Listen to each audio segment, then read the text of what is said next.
Hello there, and welcome to Hammerman for today, November the 6th. Stage 1 is Stage 1. It is what it is. Throw some defenses up. You'll get a win. I promise. Even if you're not max defenses. So, couple of things. Gotta cover, and this is as good a time as any to do it. So, if you haven't already seen it, there is a video of me eating an entire lemon because my task force hates me, basically. I'm getting indigestion just thinking about it. Basically what went down is I challenged my task force to take down DC in 15 or fewer hits, and if they did so, I would eat an entire lemon. So if you are interested in watching my discomfort, take a look at the lemon video. I know several of them definitely had favorite points in the video where I made horrible faces because, well, it's eating an entire freaking lemon. Like, what else are you gonna do? Also, as you can see, I am rocking the full Christmas tree for my Hammerman defense. That's right, I figured I can't boost any blues to make things easier for myself, so instead I've got to boost all the other colors, mostly red and purple, let's be honest. And the reason for that is because this is like awkwardly, I fit this attack in just after getting back from seeing Thor, the new Thor movie, which, no spoilers, don't worry, but if you're a fan, it's entertaining. You'll like it. It's pretty good. I liked it. It was a good movie. It was alright. That's right. Movie reviews with Beard. Thor? It was alright. I'd watch it again. Super! I really, literally I'm gonna have to because of, well, extenuating circumstances. But, that's okay. Getting off of Thor, so yeah, it was kind of awkward getting the video done. I had to kind of cram it in between op attacks and finishing the movie and going back out in a very short period of time. So some of these defenses also are just kind of like, let's hope for the best. And fortunately, it worked out okay-ish. But like 7, I feel like maybe with 7, if I had given it enough effort, I probably could have gotten away with some really cool stuff. But I was just like, you know what, brute force, let's win this. And actually, it's funny that I'm talking about this because Stage 4, this is only Stage 4. And yes, it is the world's nastiest looking Grank or G-Med or TG-Med or whatever you want to call this attack. But basically you've got tanks, Grens, medics backing it all up, and then a bunch of riflemen in front of the tanks, so you can't even one-shot the tanks. And then finally, when you think you're getting all of that under control, just a mountain of heavies. So yeah, it was like this level, especially considering it's only Stage 4, I feel like this level is going to be really, really hard and really, really nasty. Unfortunately, because I was just kind of trying to plow through it, I was lucky enough I was able to get through by just brute forcing my way through. And like, as you can see, I'm taking out all the medics here because they were within range of a machine gun.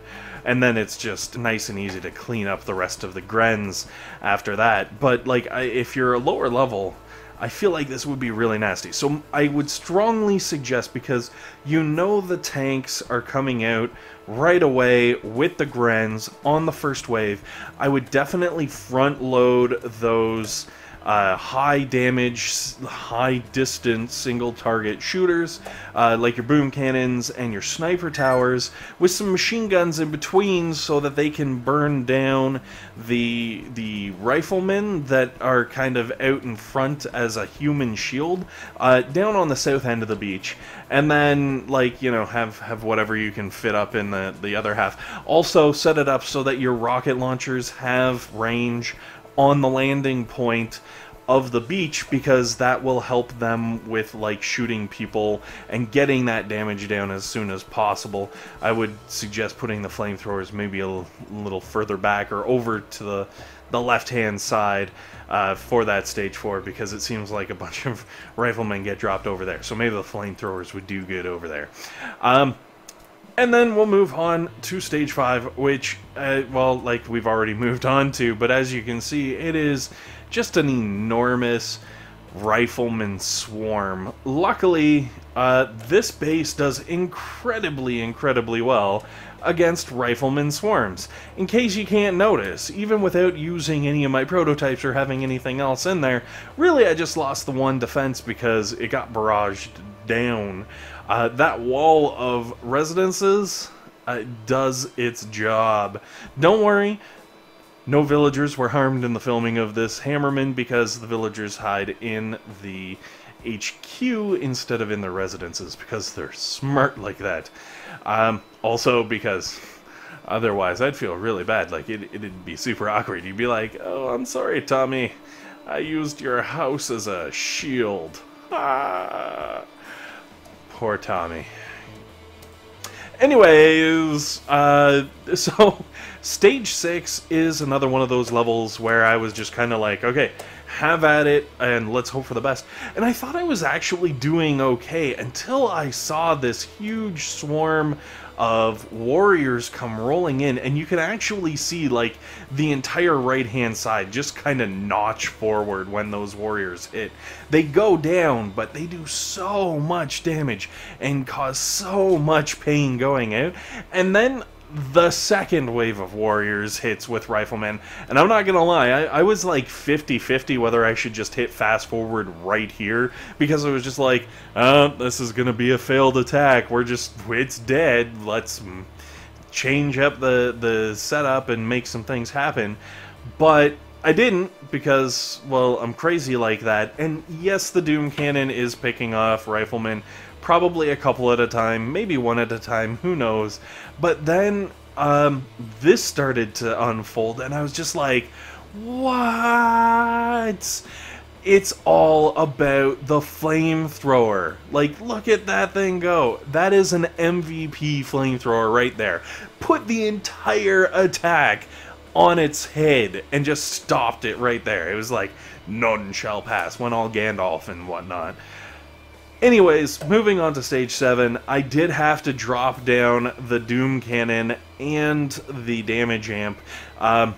Like I said, I feel like I probably could have gotten away without having to use the prototypes, or at least maybe just one of them, but I had both of them sitting there, and I was kind of in a rush, so I went with it. And you know what? I still feel like it was a pretty decent little run. Maybe it could have been a little bit better. You know, it could have tweaked things and kind of shuffled things around so that they'd be just a little bit nicer. I wouldn't have to worry about barrages and whatnot gutting part of my base, and like the infinite amount of freaking critters which apparently Hammerman has just kind of sitting around in his back pocket.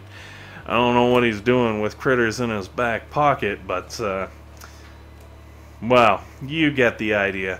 Anyways, this is also another one of those nasty levels that's just chocked full of grenadiers doing horrible, nasty things. Which is why I put that Doom Cannon over on the left-hand side, because I was like, holy smokes, we need something that's gonna start taking out some fools.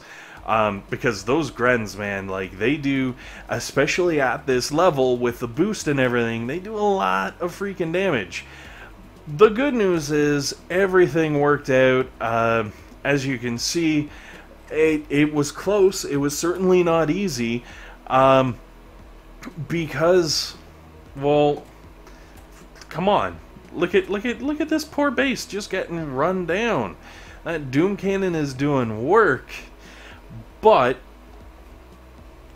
the Doom Cannon is strong. I'm just saying. It would have been nice to have seen like 2 or 3 tanks at a time disappearing. I would have really enjoyed that, but it's okay. And then from here, it's just a matter of waiting out the clock. Anyways, guys, thanks very much for watching. Hopefully this has been helpful. Hopefully it's been entertaining. And above all else, hopefully you guys have a fantastic day.